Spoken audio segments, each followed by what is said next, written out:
ஆண்டவராகிய இயேசு கிறிஸ்துவின் நாமத்தினால இந்த 28வது நாளில் உங்களை ஆசீர்வதிக்கிறோம், உங்களை வாழ்த்துக்கிறோம். நம்முடைய நாட்களில் நிறைய நேரத்தில் நிறைய தியாகத்தை செய்வோம். ஆனால் அந்த தியாகமெல்லாம் நம்ம இழப்பாக பார்த்துடக்கூடாது. அதை எல்லாவற்றையும் நம்ம ஒரு விசுவாசமாக பார்க்க வேண்டும். ஆபிரகாம் அவருடைய வாழ்க்கையில் அவர் செஞ்ச ஒரு பெரிய தியாகமாக இருந்தது என்னென்னா, அது விசுவாசத்தை மையப்படுத்தினது. தன்னுடைய ஒரே வேறான குமாரனை பலியிட போனது. வேதத்தில் 22ஆம் அதிகாரம் ஆதியாகமத்தில் 16வது வசனத்தில் தேவதூதன் ஆரம்பர் அங்கிருந்து அவருடைய சத்தம் வருது, ஒரே பேரான புள்ளன்னு கூட பார்க்காம நீ கொடுத்தியே அப்படின்னு சொல்லி தான் ஆபிரகாமையும் ஈசாக்கையும் தேவனுடைய வார்த்தை, ஆசீர்வாதத்துக்கு ஏதுவான வார்த்தை வெளிப்படுகிறது. இந்த புதிய நாளில் எத்தனையோ காயங்கள் உங்கள் வாழ்க்கையில் ஆழமாக இருக்கலாம்.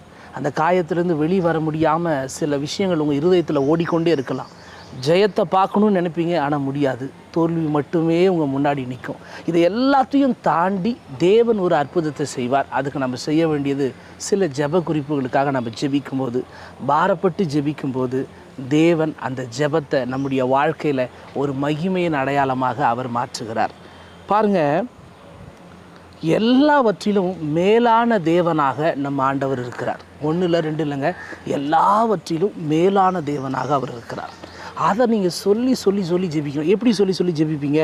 அதை தான் நம்ம பிள்ளைகளுடைய கனவுகளாக இருக்கட்டும், உங்களுடைய சொத்தாக இருக்கலாம், உங்களுக்கு தேவையான காரியம் இருக்கலாம். இது எல்லாத்தையும் தாண்டி ஒரு காரியம் உங்கள் வாழ்க்கையில் நடப்பதற்கு, உங்கள் தனிப்பட்ட விஷயத்தில் நடப்பதற்கு ஆண்டவரை பார்த்து நீங்கள் சொல்லுங்கள், அப்பா இதெல்லாம் ஒன்றும் இல்லை, நீங்கள் அற்புதமாக எங்கள் வாழ்க்கையை கட்டுங்க. அப்போ எப்படி ஜெபிக்க போகிறீங்க? 10 காரியங்க.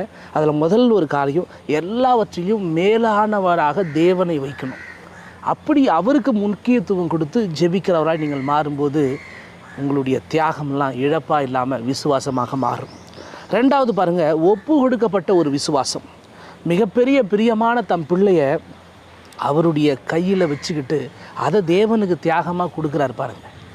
அப்போ நீங்கள் எப்படி ஜெபிக்கணும்? 2வது, ஆண்டவரை எல்லாவற்றையும் உமக்கு ஒப்பு கொடுப்பம்பான்னு சொல்லி இருதயத்தில் பாரத்தோடு தேவனை நோக்கி பார்த்துட்டே இருந்தீங்க அப்படின்னா, அதை மையப்படுத்தி ஜெபிச்சிங்க அப்படின்னா உங்களுடைய இழப்பு, அதாவது உங்களுடைய தியாகம் இழப்பாக மாறாமல் விசுவாசமாக மாறும்.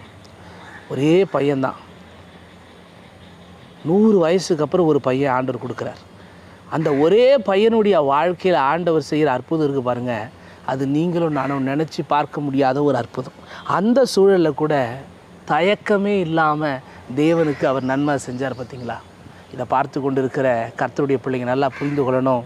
ரொம்ப முக்கியமான ஒரு ஜெப குறிப்பு, தயக்கமே இல்லாமல் ஆண்டவருக்காக நீங்கள் நிற்கணும், ஆண்டவருக்காக யோசிக்கணும், ஆண்டவருக்காக சிந்திக்கணும். அப்படி செஞ்சிங்கன்னா உங்களுடைய தியாகம் ஒருபோதும் இழப்புக்கு சமமாய் மாறாமல் விசுவாசத்துக்கு சமமாய் திரும்பவும் பெற்றுக்கொள்வீங்க. 4வது பாருங்கள், ரொம்ப முக்கியமான ஒரு விஷயம், விசுவாசத்தினுடைய உச்சம் என்ன அப்படின்னா, உங்கள்கிட்ட இருக்கிறது எதுவாக இருந்தாலும் அதை தேவனுக்காக கொடுக்குறீங்க பாருங்கள்.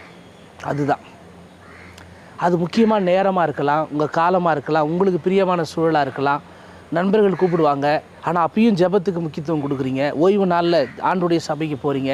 அப்போது விசுவாசத்தினுடைய உச்சம் என்னென்னா, உங்களுக்கு இருக்கிறத அது எனக்கு தேவையில்லை, அது கடவுளுக்காக தரேன்னு சொல்கிறது தான் விசுவாசத்தின் உச்சம். அப்படி நீங்கள் இருக்கும்போது உங்களுடைய தியாகம் இழப்பாய் மாறாமல் விசுவாசத்தினுடைய அடையாளமாக மாறி கர்த்தர் உங்களை ஆசீர்வதிப்பார். அதை சொல்லி சொல்லி ஜெபம் பண்ணுங்கள்.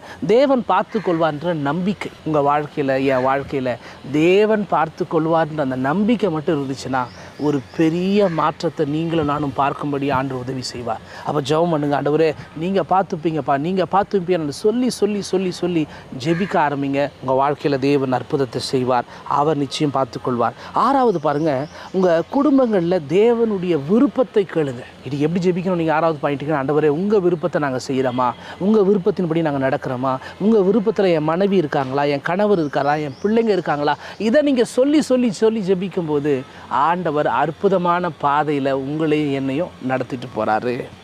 7வது பாருங்கள், தலைமுறைக்கான ஆசீர்வாதத்தை கர்த்தர் கொடுக்க போகிறார்.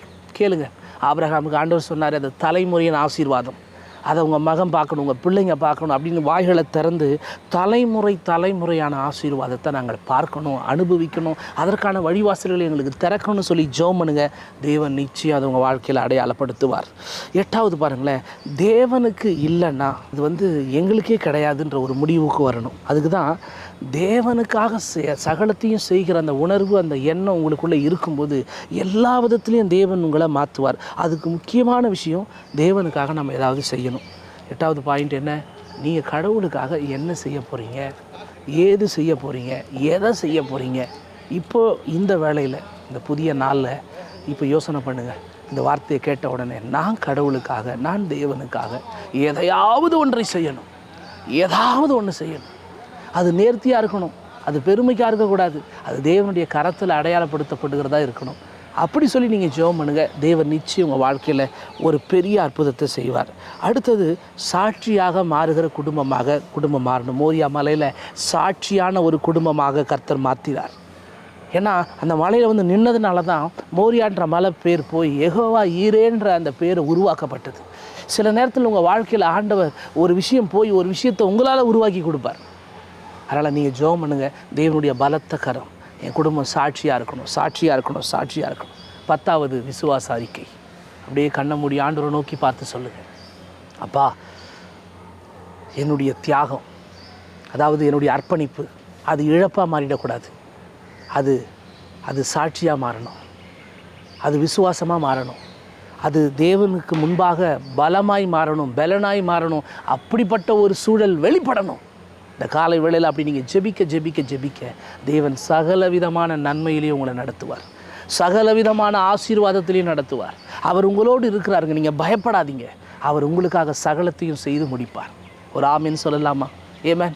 அப்படியே வாய்களை திறந்து 10வது விசுவாச அறிக்கை. ஜெபத்தில் 10வது எப்போவுமே என்னென்னா, 10வது ஜெப குறிப்பு, கொஞ்ச நேரம் கண்ணை மூடி, ஆண்டவரே என் வாழ்க்கையில் அது மாறிடும், என் பிரச்சனை மாறிடும், என் நெருக்கடி மாறிடும், என்னுடைய பொல்லாப்பு மாறிடும், எனக்கு இருக்கிற பிரச்சனைகள் மாறிடும், எனக்கு இருக்கிற போராட்டங்கள் மாறிடும், சகலத்தையும் கர்த்தர் மாற பண்ணுவீங்க, சகலத்தையும் கர்த்தர் மறைய பண்ணுவீங்க, சகலத்தையும் உமக்கு பிரியமான காரியத்தை நான் செய்யும்படி என்னை பலப்படுத்தி நடத்துவீங்க ஆண்டவரேன்னு சொல்லி உள்ளத்தின் ஆழத்திலிருந்து ஜெபிங்க.